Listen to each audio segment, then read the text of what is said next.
Welcome, Patrick. Hi, Kaylin.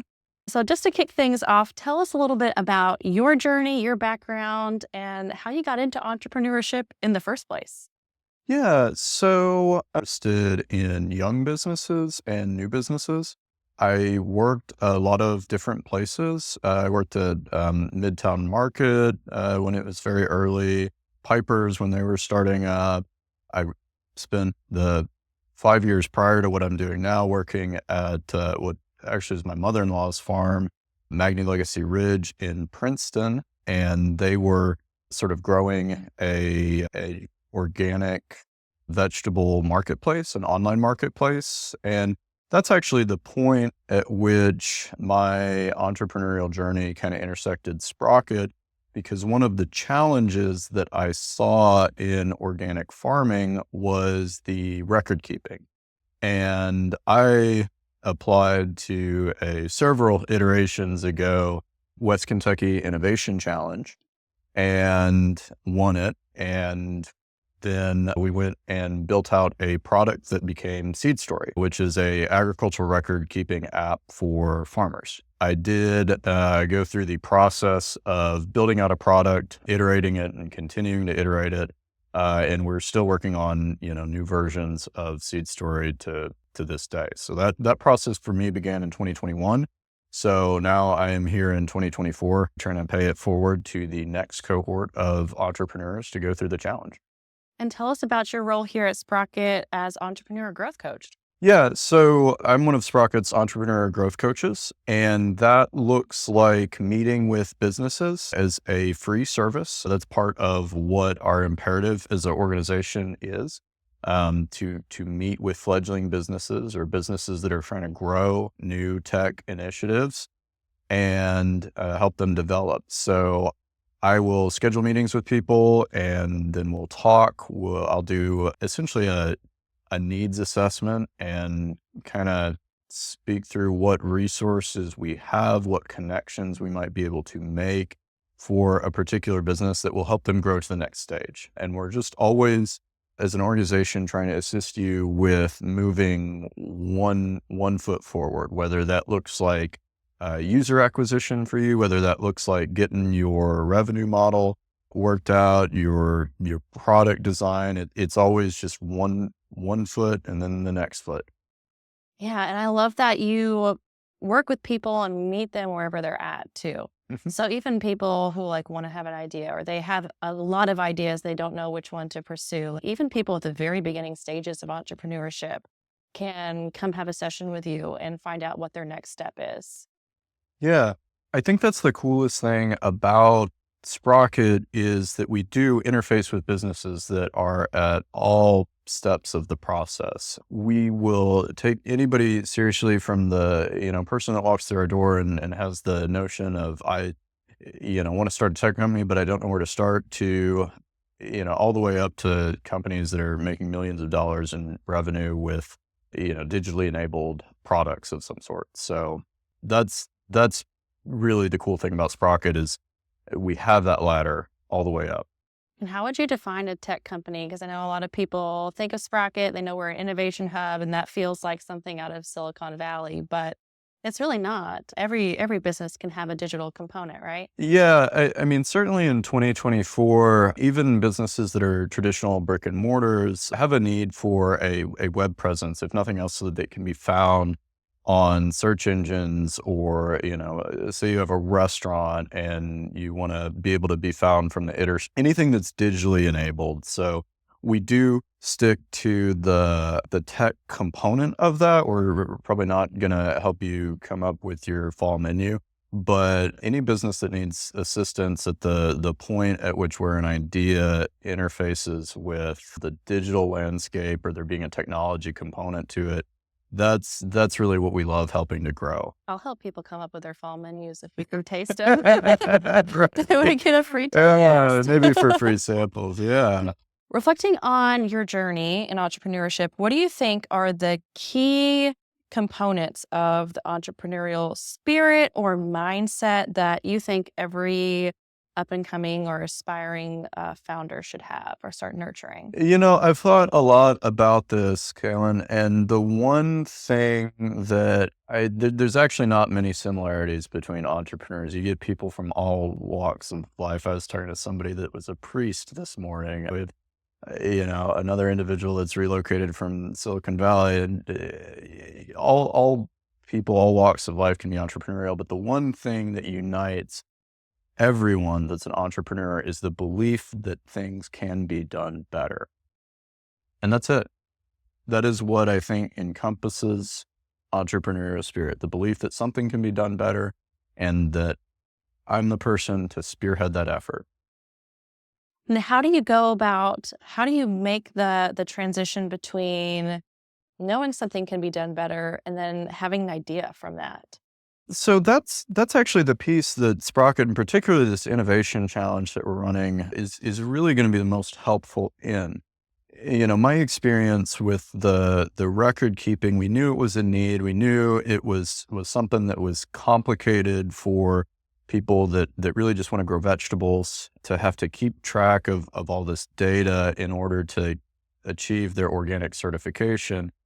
And that was kind of the problem that we came in with. And I, personally went through all sorts of different iterations of what a solution to that problem might look like. Everything from it was going to be a game where you put your records into, a very traditional SaaS platform, looks like Excel or whatever. And what we came to eventually for our minimum viable product was kind of this hybrid that drew inspiration from both these very radically different visions of how record keeping might look, and took some of the good UI UX elements, that's user interface and user experience. That's how you feel when you're using an application, like how you enter information into it, and combine those into one product that did the boring spreadsheety record keeping that farmers needed, but presented it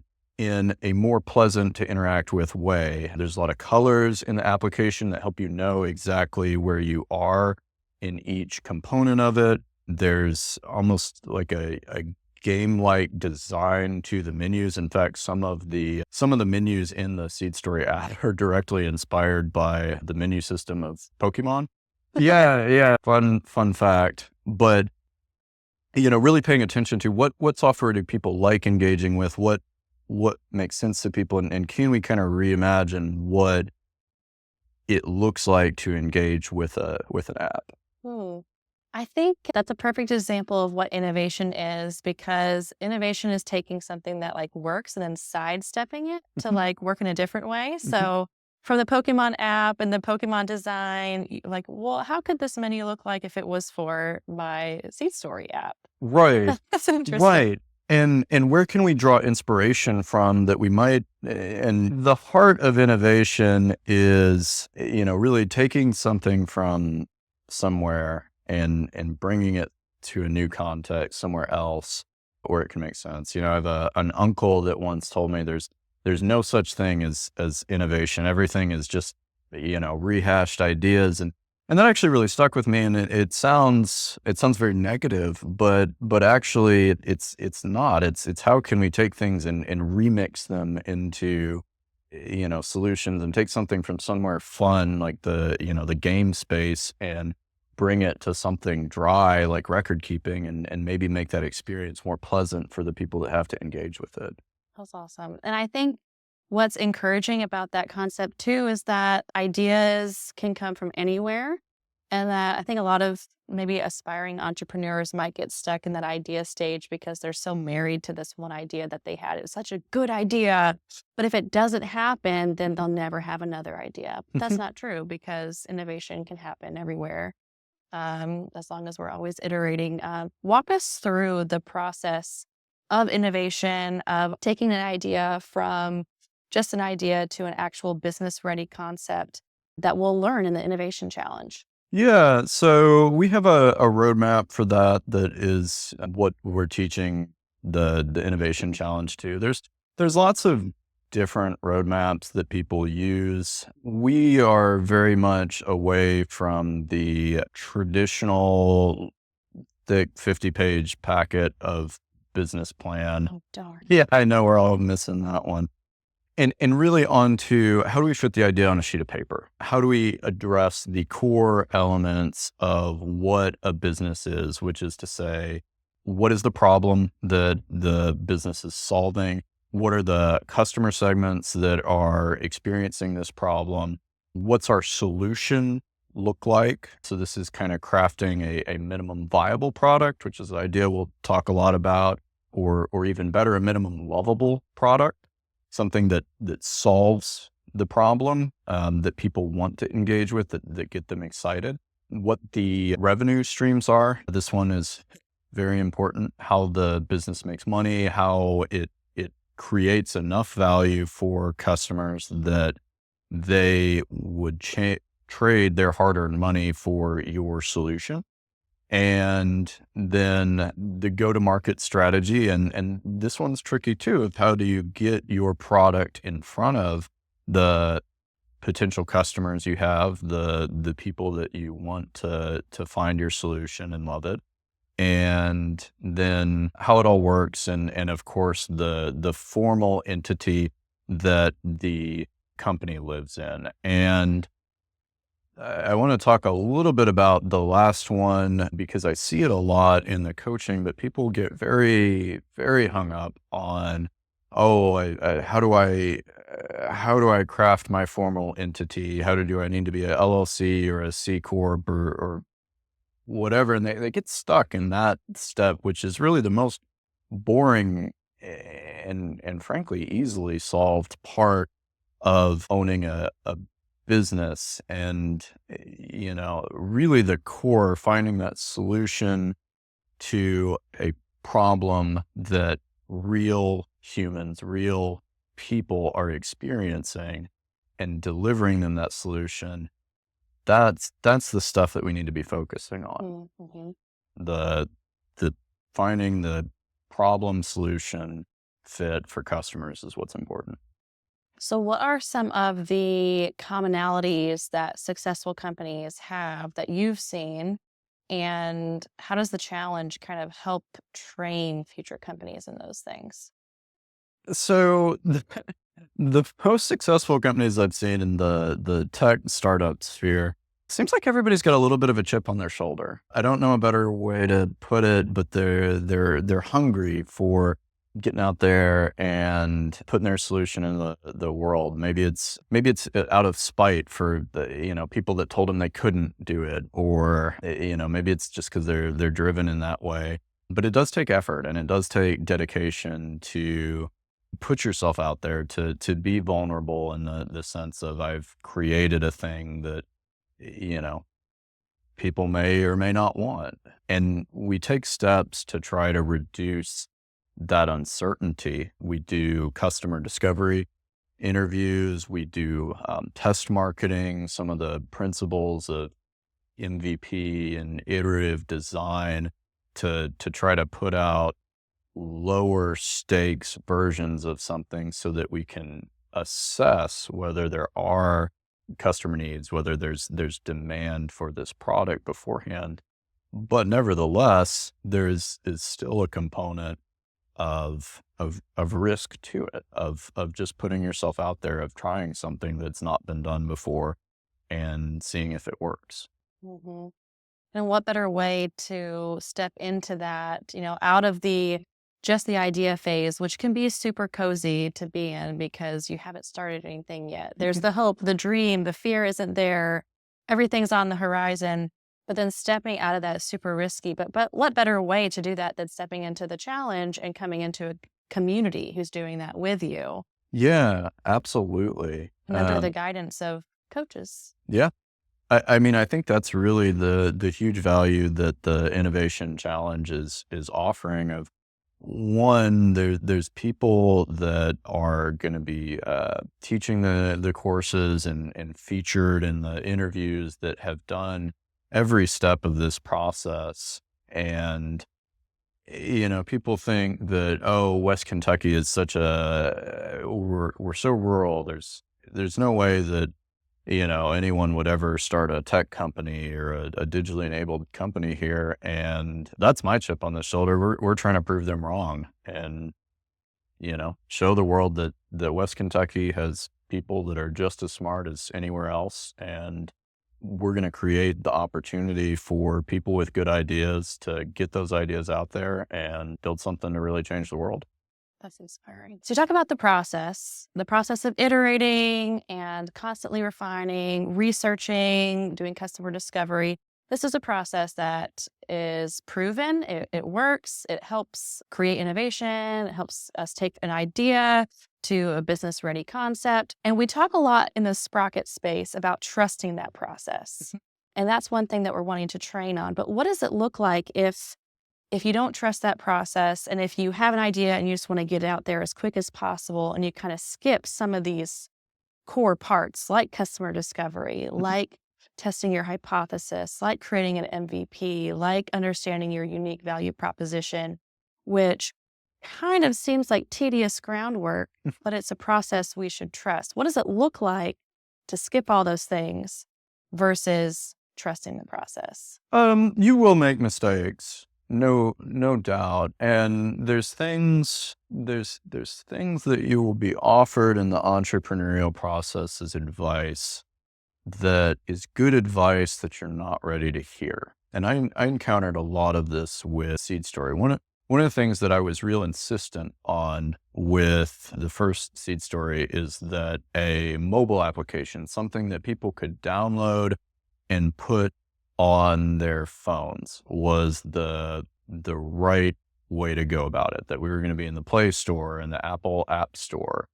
I had a mentor at the time that said, but don't you want to think about just doing a web app? The Apple Store, the Play Store, they take a pretty big percentage of revenue, and there's some consideration. I said, no. The legitimacy, I want to be in the App Store. That makes it a real business in my mind. And we went through that process, and now some 3 years later, the current version of Seed Story I'm working on is developed to be purely web.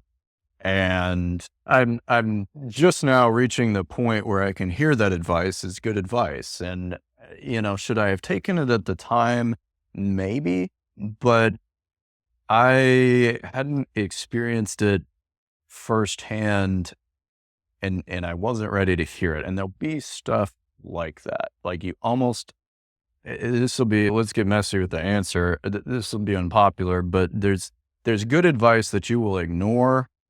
And that's just part of the process. And you're going to try to do it a different way, and you'll find out why, what somebody suggested was actually you should have listened to them. But there's also other stuff that sometimes people are wrong about, and you just have to find your way as an entrepreneur. But that trusting the process, that having at least a framework to go by, having some safety in that the way we think about iterative design, the way we think about crafting a minimum viable product, a minimum lovable product, that these things help us avoid costly and very high risk mistakes. The process is a structure that is to assist you in creating a business efficiently. What is some advice that you wish you had gotten at the beginning stages? Don't be afraid of your competitors in the space. Actively seek those out and really do some deep dive questions of have the competitor products solved my problem? And for me, the process of designing an application was very important. One of the things that I have gone back and done in my entrepreneurial process is learn more about the technology that is underneath it. And I feel like if I had done more of the technical research first. And you don't need to know necessarily how to build an application, but you need to know about what the pieces of technology it touches do. I wish that I had had more of that knowledge going in. And I feel like learning about some of those technology pieces. What do people mean when they say a SQL database? What is a large language model? Like, what can be done with these technologies? I feel like if I had done more research on that, then I would have been able to guide the development process a little more efficiently. Mhm. That's me as a very product driven person. Other founders are, very marketing driven, very, business revenue driven. I lean more into the product space. So that advice was good for me, but maybe not for everyone else. So What advice would you give to an aspiring founder or entrepreneur who is sitting there with an idea right now and they're kind of nervous about joining the challenge or about taking that next step? yeah, well, absolutely join the challenge. That's a no brainer. Like the format that we've set up with the hybrid schedule where we have the video modules and then the optional in-person work days where you get to meet the cohort in person. That's just an awesome format. It's the perfect opportunity that has no stakes to it other than the amount of time that you're going to invest in yourself to do it. The other piece of advice is really to talk to your customers. Talk to the people that you think are going to be your early users, your early adopters, and really get them excited about the product and trying out the product before it's built. That's definitely um, one thing that was really a kind of a mistake for the first version of Seed Story. We had talked to other farmers, and we'd found like, oh wow, everybody has this nightmarish web of spreadsheets that they use to track their agricultural records. Like, if we could just put it all in one place that was easy to use, they'd love it and be really excited about it. Well, the thing that we didn't find, that we didn't look for, was just how attached to the solution that they had created that these farmers were. So when you ask them like, oh yeah, I've simplified everything, and say, oh, but like, we've already got our database that we built and it works for us. And the one we built doesn't cost any money. Why would we use yours? Mm. And that really kind of blindsided me but like, don't you want to use this cool product that we built? And, that resistance. So the way we've thought about marketing has changed somewhat, because the people that recognized that they had a problem with this sort of record keeping, for the most part, had built their own solution for it. So that is part of the importance of really getting into the uncomfortable questions for your idea and really putting it through that trial by fire in your customer interviews. And I don't say that to scare people. I say that because I wish we'd done more of it.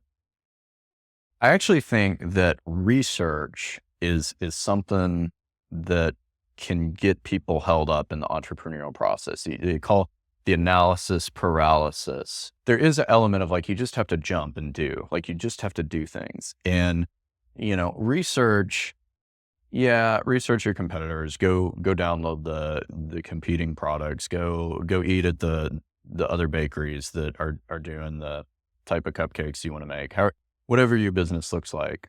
But don't get so lost in trying to analyze it that you don't do it. Talk to your potential customers, meet those people, get those people excited about your idea before it's even launched. And you will wind up with insights that give you a better, more useful product that you just never would have thought of. Mm-hmm.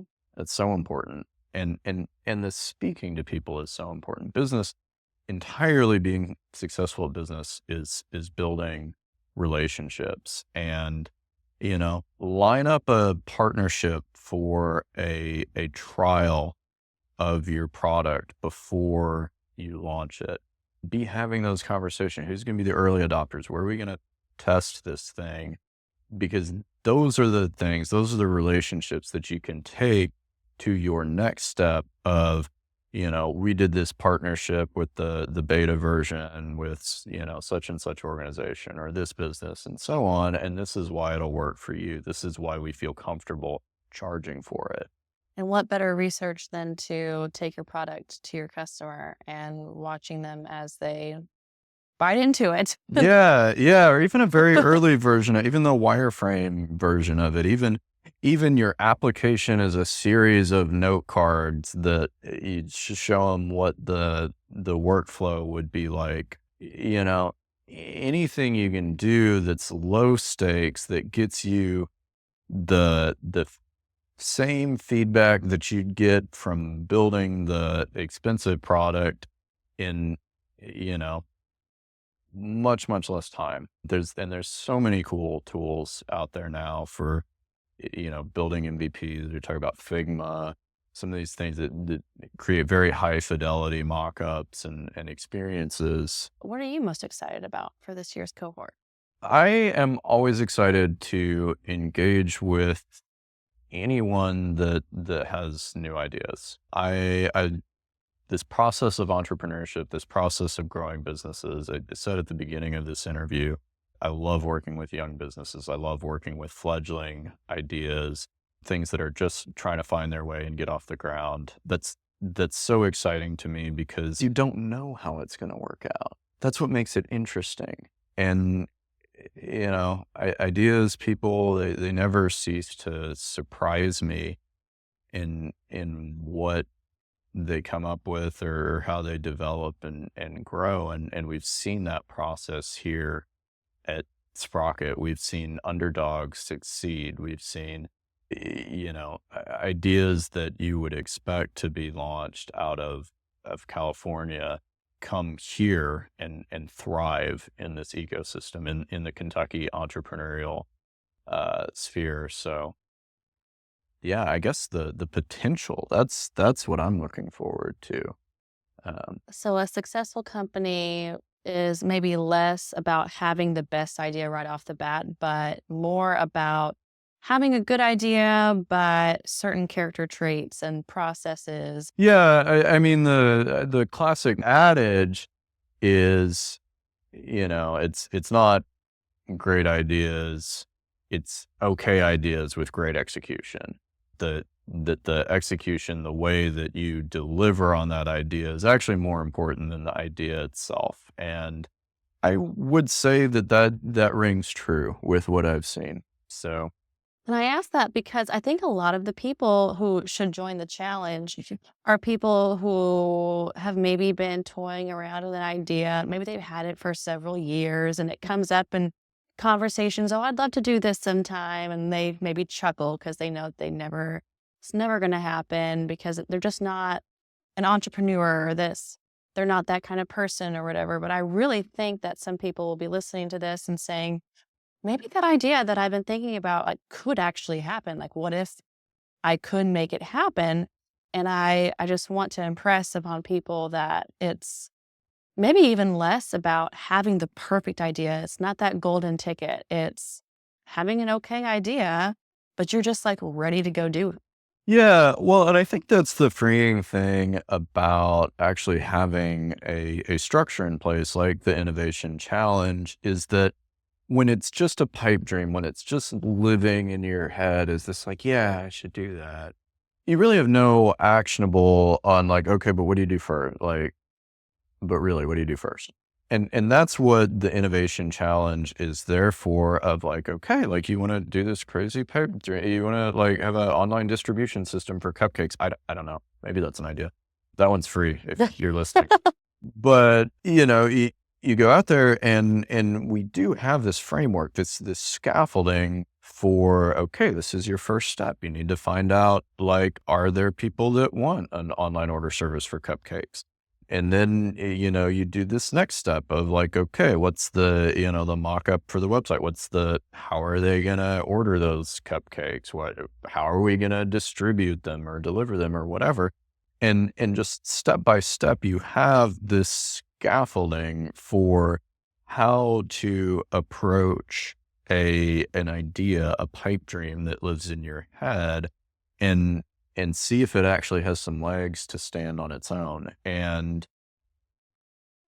that's awesome because you really don't get that anywhere else, and especially not the level of attention that we're able to give to businesses here in Sprocket. One of the compliments that we've gotten as an organization that gives me the warm fuzzies is we had someone that relocated from Washington State, and they said, I would have been a nobody in Seattle, and here people took me seriously, and that company is on its legs and well on its way. So that's something that we're able to do in the intimate setting of West Kentucky, our little rural area, our corner of the world, is give businesses the attention that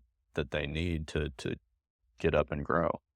So this year, you're instructing on creating a unique value proposition, MVP design, and road mapping. Why is that so critical for startups early on? Yeah, so unique value proposition is all about making sure you are creating something that is legitimately differentiated from the other competitors in the sphere. There's a lot of people that start businesses and say, "Oh, I don't really have any competitors," and that's, if you don't have any competitors, then the reality is there's no market where you're operating. Like, you should have competitors. That's a good thing. Sometimes people don't think very laterally about what their competitors are. And what I mean by that is, like, one of the valid competitors to, any, say, a software product is just like spreadsheets or something. Like, that's a valid, in fact, that's actually one of our worst competitors for Seed Story or spreadsheets. Yeah. So, you need to think about that. You need to think about your unique value that your company is offering to customers. And the unique value proposition may be that it dials in on a specific segment of customers that other businesses aren't thinking about. That this is for, smaller farms, or that this is for, I don't know, there's not a SaaS application for goths, or who knows? Like, it, Facebook was just for college students, and yeah, now it's for literally everybody in the world. yeah. So coming up with, what is really unique about the product that you're putting out there, and we're going to help you work through that as a business to make sure that you are putting out something that's differentiated enough that people are going to want to use it. Yeah. Maybe, yeah. And a competitor isn't just, somebody else with a business doing the same thing. It's what would somebody do? How are they solving the problem without you right now? Yes. Yeah, that's exactly what Yeah. I was getting at with the thinking laterally Yeah. about a problem. That's a good way to put Like it. if you got a shirt business, well, if they don't wear your shirt, what are they going to wear instead? Hmm. A shirt is a competitor of a dress. Yeah. So when it comes to MVP design, what are some of the key factors that aspiring entrepreneurs should keep in mind to make sure that they're building something that people need? Yeah. So I use two expressions when talking about this, and there's the first is this minimum viable product. Does it solve the problem of the customer enough to validate whether it's worth building a better solution or not? Now, this is a really good approach. And if you've never thought about business in this way, this is absolutely the first place you go. What's the low stakes version of this that we can test with real customers that are experiencing this problem to get an answer as to whether this is a valid solution to their problem. So that's the first term. The second term is a little newer in that as people that used this design paradigm, this idea of minimum viable product, iterated through, started businesses, built products, and so on, came as this idea of a minimum lovable product that is a MLP. The MVP, the minimum viable product, is very pragmatism driven. There's some industries where that may be what you need. The MLP, minimum lovable product, is what tiny product can you make? What testable segment can you make that solves a customer problem, maybe not all their problems, but a customer problem in a way that genuinely delights them to use. And the MLP looks a lot more at the user experience side of it, and I think is ultimately a better paradigm for how to think about this because it's easier to get people to use something that delights them. So there's a cool chart that has a drawing. It's almost like a hierarchy of needs chart for product design. The MVP fills the entire bottom, but puts no effort towards, how it looks, how it feels to use. The MLP takes a corner and gives design consideration to how does it feel to use, and maybe takes less of a scope of problem solving, but more of a, if we filled out this pyramid all the way, would you use it? And this will make a lot more sense in the course module. And I hope we talk a lot more about it because it's something that I love. If you could leave entrepreneurs with one takeaway from your experience or the upcoming challenge, what would it be? Just try it. Like literally, what do you have to lose? Just literally talk to people, find customers, find their problems, present a solution, and see what sticks. Come on, join the challenge. Just do it. It'll be fun. Hear, hear. Yeah.